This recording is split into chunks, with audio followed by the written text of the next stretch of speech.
आज सुबह महाराष्ट्र की राजनीति से एक बेहद दुखद और चौंकाने वाली खबर सामने आई है। राज्य के उप मुख्यमंत्री अजित पवार अब हमारे बीच नहीं रहे। बजट सत्र के पहले दिन जब पूरा देश राजनीतिक गतिविधियों पर नजर बनाए हुआ था, बारामती से आई एक खबर ने सबको स्तब्ध कर दिया।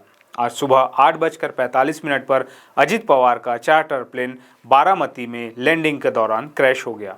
आपको पूरी खबर बताएं इससे पहले हमारे चैनल को सब्सक्राइब जरूर कर लें ताकि आपको हर बड़ी खबर सबसे पहले मिल सके।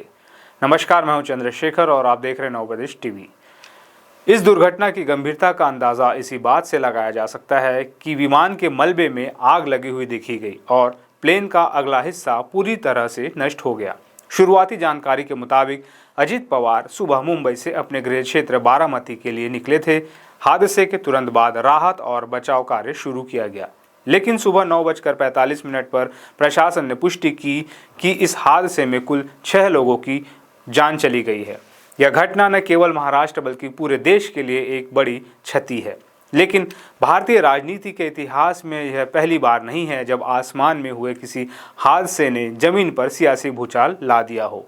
भारत ने इससे पहले भी कई दिग्गज नेताओं को विमान और हेलीकॉप्टर क्रैश में खोया है। टीकाकरण सिर्फ एक माँ की नहीं बल्कि पूरे परिवार की जिम्मेदारी है। घर के कामों में हाथ बटाएं ताकि माँ बच्चे को समय पर टीका लगवाने ले जा सके। जब परिवार साथ देगा तभी बच्चा सुरक्षित रहेगा। राष्ट्रीय स्वास्थ्य मिशन, झारखंड सरकार। इतिहास के पन्नों को पलटें तो कई ऐसे नाम सामने आते हैं जिनका राजनीतिक सफर एक उड़ान के साथ अचानक खत्म हो गया।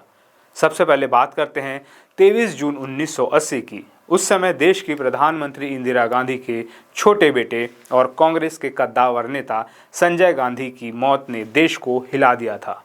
दिल्ली के सफदरजंग एयरपोर्ट के पास पिट्स S-2A विमान उड़ाते समय उनका नियंत्रण खो गया और हवाई करतब दिखाने के दौरान विमान क्रैश हो गया।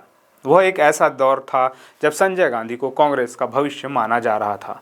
इसके बाद 30 सितंबर 2001 को एक और बड़ा हादसा हुआ। कांग्रेस के वरिष्ठ नेता माधवराव सिंधिया, जो अपनी बेबाक शैली के लिए जाने जाते थे, उत्तर प्रदेश के मैनपुरी के पास एक प्लेन क्रैश का शिकार हो गए। वह कानपुर में एक चुनावी रैली को संबोधित करने जा रहे थे। खराब मौसम और कम विजिबिलिटी के कारण उनका विमान खेत में जा गिरा और उनमें सवार सभी लोगों की मौत हो गई। हादसों का यह सिलसिला यही नहीं रुका। 3 मार्च 2002 को लोकसभा स्पीकर GMC बालयोगी की जान भी एक हेलीकॉप्टर क्रैश में गई। वह आंध्र प्रदेश के पश्चिमी गोदावरी जिले से एक निजी हेलीकॉप्टर में यात्रा कर रहे थे। उनका हेलीकॉप्टर कृष्णा जिले के कैकलूर के पास एक मछली के तालाब में गिर गया था। यह हादसा इतना भयानक था कि देश ने अपना एक लोकसभा अध्यक्ष खो दिया। दक्षिण भारत की राजनीति ने एक और बड़ा झटका तब सहा जब 2 सितंबर 2009 को आंध्र प्रदेश के तत्कालीन मुख्यमंत्री YS राजशेखर रेड्डी का निधन हुआ। उनका बेल 430 हेलीकॉप्टर नल्लामाला के घने जंगलों में खराब मौसम के कारण क्रैश हो गया था। उनकी मौत ने आंध्र प्रदेश की राजनीति की दिशा ही बदल दी थी। हमें पिछले साल यानी 2025 की वो घटना भी याद करनी होगी जिसने गुजरात और देश की राजनीति को गहरा जख्म दिया। 12 जून को अहमदाबाद से लंदन जा रहे एयर इंडिया के विमान के साथ हुए हादसे में पूर्व मुख्यमंत्री विजय रूपाणी की जान चली गई थी। टेक ऑफ के कुछ ही मिनट बाद विमान क्रैश हुआ था और उसमें सवार 260 यात्रियों की दर्दनाक मौत हुई थी। आज अजित पवार का जाना भी इसी कड़ी का एक और दुखद अध्याय है। बारामती, जो उनका गढ़ माना जाता था, आज मातम में डूबा है।